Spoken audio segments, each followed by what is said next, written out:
Dollaha bariha maknanya kadangkala Anda itu tahu, tapi memang Allah menginginkan Anda itu untuk masuk neraka. Masya Allah. Wa na'udzubillah. Alhamdulillah. Na'udzubillah. Sayyidina Umar ketika itu, kan beliau kan masih belum masuk Islam. Yeah. Pernah belum masuk Islam. Kemudian masuk Islam.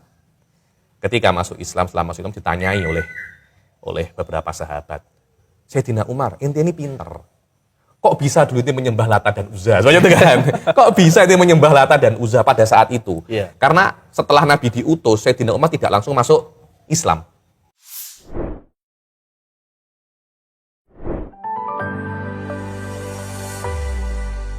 Di Al-Quran sendiri itu kan dikatakan ulama adalah orang yang paling takut kepada Allah. Betul. Nah, kalau dilihat dari katanya, kata-kata ulama itu kan dari alim ya.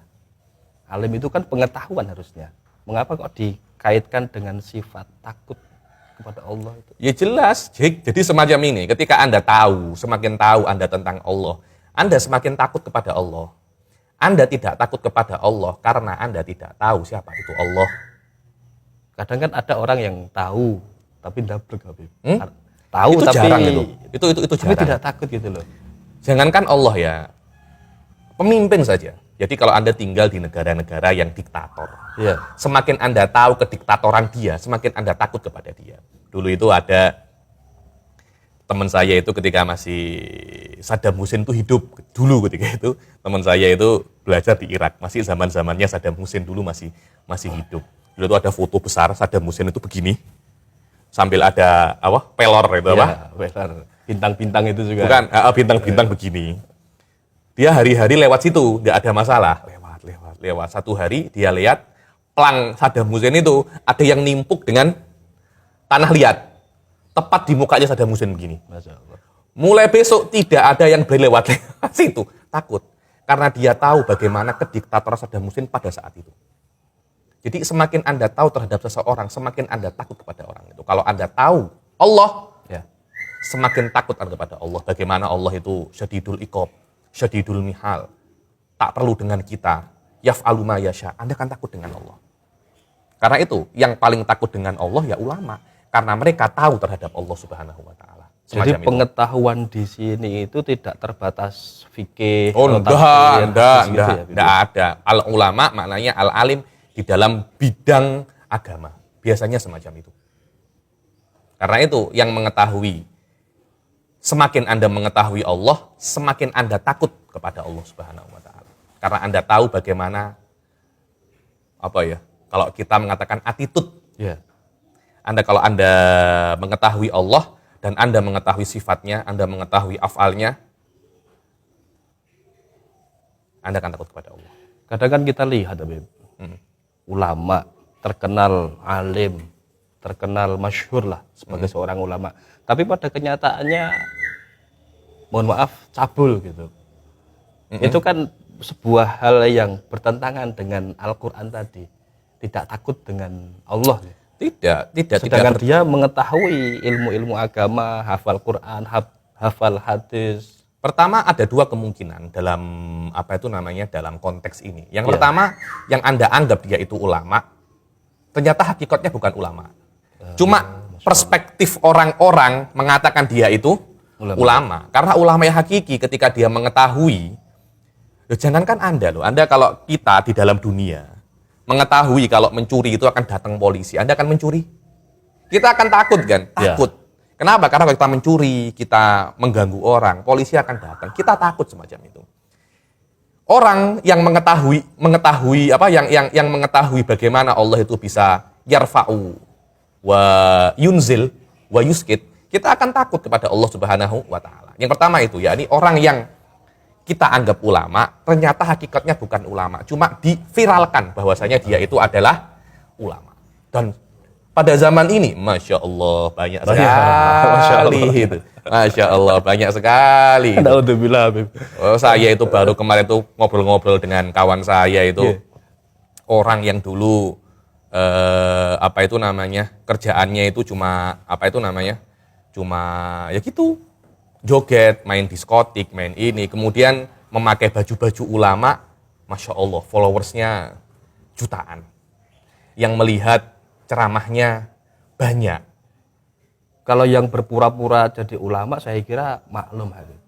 Tapi ini seringkali kita lihat beliau itu seorang pemimpin pesantren, punya jamaah besar, bahkan terkenal sebagai ahli ibadah. Tapi pada kenyataannya di satu sisi Itu saya kira itu hanya viralan saja. Hanya diviralkan saja dan dia itu tidak dia itu viral, belum tentu dia itu alim. Karena pada saat ini hampir tidak terbezakan mana orang alim, mana orang tidak alim. Karena sekarang tolak ukur alim banyak-banyakan followers. Saya kira semacam itu. Wallahu a'lam ya nih. Saya kan juga punya FB ya. Jadi saya itu tahu istilahnya attitude netizen itu saya tahu ya nih. Dan saya tahu orang-orang, ini Masya Allah orang ini alim. Saya bilang kenapa? Iya, karena setiap ceramahnya ditonton ratusan ribu. Loh, apakah itu tolak ukur dia itu alim? belum tentu. Belum tentu kan. Kalau kita semacam itu kita lihat berapa artis dia ketika dia speak yang melihat yang melihat malah jutaan, lebih banyak daripada saya, Anda dan yang lain-lainnya itu gabung kan.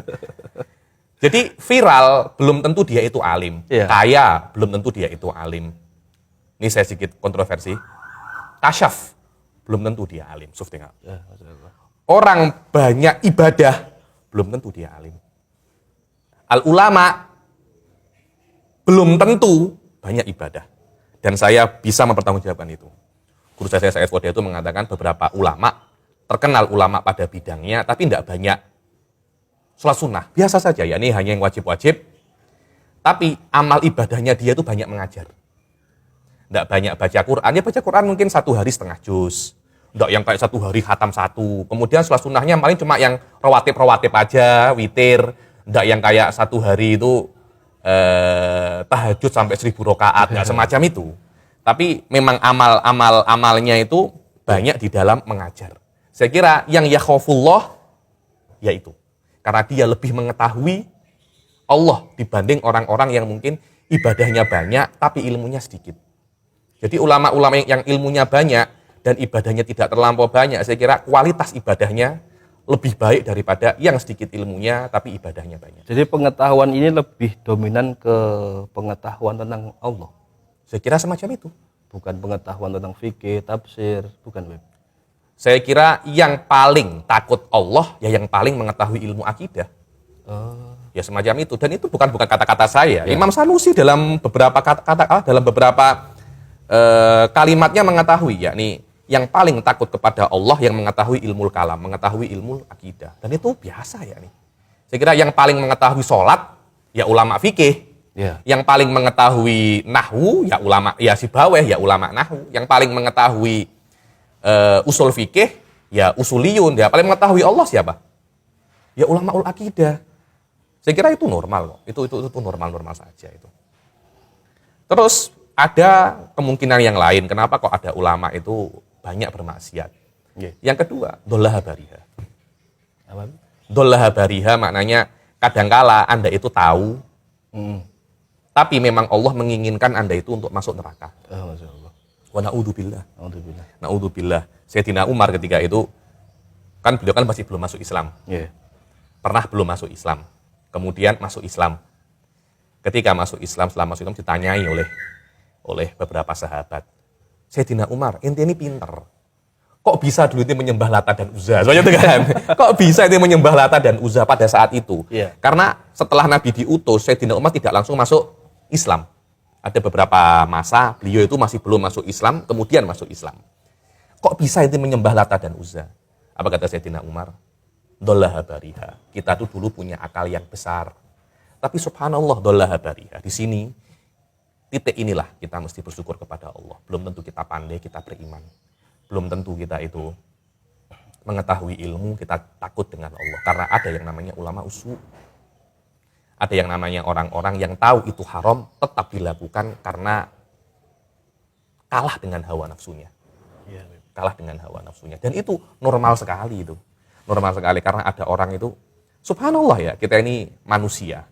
Kadang-kala kita akan merasakan hawa nafsu kita itu lebih tinggi daripada akal kita. Ketika itu diuji, kita mempunyai keimanan. Kita melihat, ada perempuan cantik. Ada kesempatan juga.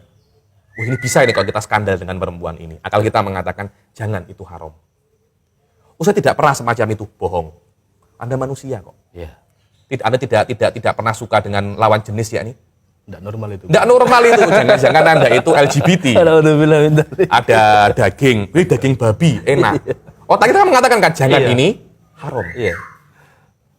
Oh maknanya Anda suka daging babi, maknanya Anda suka perempuan. Loh, itu normal semacam itu. Tapi otak kita mengatakan, ilmu kita mengatakan, jangan, itu haram. Mencuri, dapat duit banyak, langsung sekali, enak kan? Iya.